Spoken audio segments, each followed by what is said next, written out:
ఇక మరి కాసేపట్లో ఏపీ కేబినెట్ సమావేశం జరగనుంది. వైసీపీ హయాంలో ఫ్రీ హోల్డ్ చేసిన 22A భూముల వ్యవహారంపై చర్చించే అవకాశం ఉంది. అలాగే విశాఖ పంచగ్రామాల సమస్యపై ఇప్పటికే కూటమి ప్రభుత్వం పరిష్కారం చూపించింది. స్థానికులకు ప్రత్యామ్నాయంగా అదే విలువ కలిగిన భూములు కేటాయించాలని ప్రభుత్వం ప్రయత్నిస్తోంది. ఈ మేరకు దీనిపై కేబినెట్ ఆమోద ముద్ర పడే అవకాశం ఉంది. అలాగే పలు అంశాలపై చర్చించి ఏపీ కేబినెట్ ఆమోదం తెలుపనుంది. పూర్తి సమాచారాన్ని మా కరెస్పాండెంట్ శ్రీనివాస్ అందిస్తారు. శ్రీనివాస్, ఇవాళ ఎటువంటి చర్చ జరగనుంది? Thank you Sridevi. మరి కాసేపట్లో ఉదయం 11 గంటలకు ఏపీ సీఎం చంద్రబాబు అధ్యక్షతన రాష్ట్ర కేబినెట్ భేటీ జరగబోతుంది.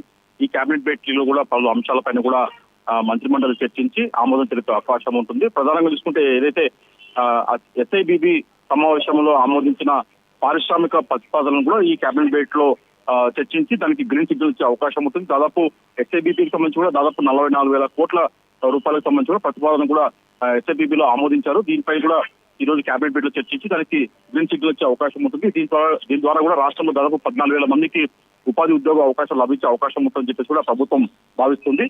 అలాగే ఏదైతే పంపుడు స్టోరేజ్ అలాగే సౌర పవన విద్యుత్ ఉత్పత్తి ప్రాజెక్టులకు సంబంధించి కూడా ఈరోజు కేబినెట్ భేటీలో చర్చించి ఆ పరిశ్రమకు సంబంధించిన అనుమతులు ఇచ్చే అవకాశం ఉంటుంది. దీనికి కూడా కేబినెట్ గ్రీన్ సిగ్నల్ ఇచ్చే అవకాశం ఉంటుంది. అలాగే ఫిబ్రవరి 1 నుంచి రాష్ట్రంలో ఇప్పటికే ఏదైతే రిజిస్ట్రేషన్ విలువల ఛార్జీలను సవరించి దాన్ని అమలుకు తెచ్చేందుకు కూడా ప్రభుత్వం ఆమోదం తెలుపుతుంది. ఈ రోజు కేబినెట్ భేటీ కూడా ఈ రిజిస్ట్రేషన్ సవరించిన రిజిస్ట్రేషన్ విలువలకు సంబంధించి కూడా కేబినెట్ భేటీలో చర్చించి ఆమోదం తెలిపే అవకాశం ఉంటుంది. అలాగే విశాఖకు సంబంధించి కూడా పంచగ్రామాల సమస్యలు భూ సమస్యలు చాలా రోజులకు పెండింగ్ ఉన్నాయి. దానిపైన కూడా రోజు కేబినెట్ భేటీలో చర్చించి ఆ పంచగ్రామాలకు సంబంధించి కూడా ఏదైతే భూములు యజమానులకు సంబంధిత ఆ విలువకు సంబంధించి కూడా భూములు కూడా ప్రత్యామ్నాయంగా ఇచ్చే విధంగా కూడా ఇప్పటికే ప్రభుత్వం నిర్ణయం తీసుకుంది.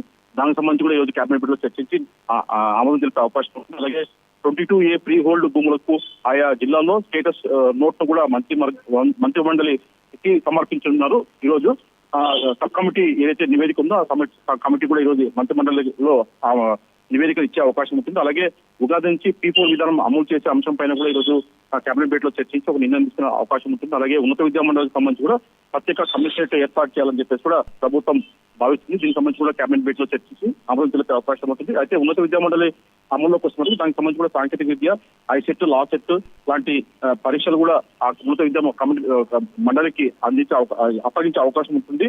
అలాగే ప్రధానంగా చూసుకుంటే రేపు ఫిబ్రవరి 24వ తారీఖు నుంచి కూడా అసెంబ్లీ బడ్జెట్ సమావేశాలు నిర్వహించాలని చెప్పి ప్రభుత్వం భావిస్తుంది. ఈ కేబినెట్ భేటీలో కూడా ఈ బడ్జెట్ సమావేశాలపైన కూడా చర్చించి కేబినెట్ ఆమోదం తెలిపే అవకాశం ఉంటుంది. Right Srinivas, thank you.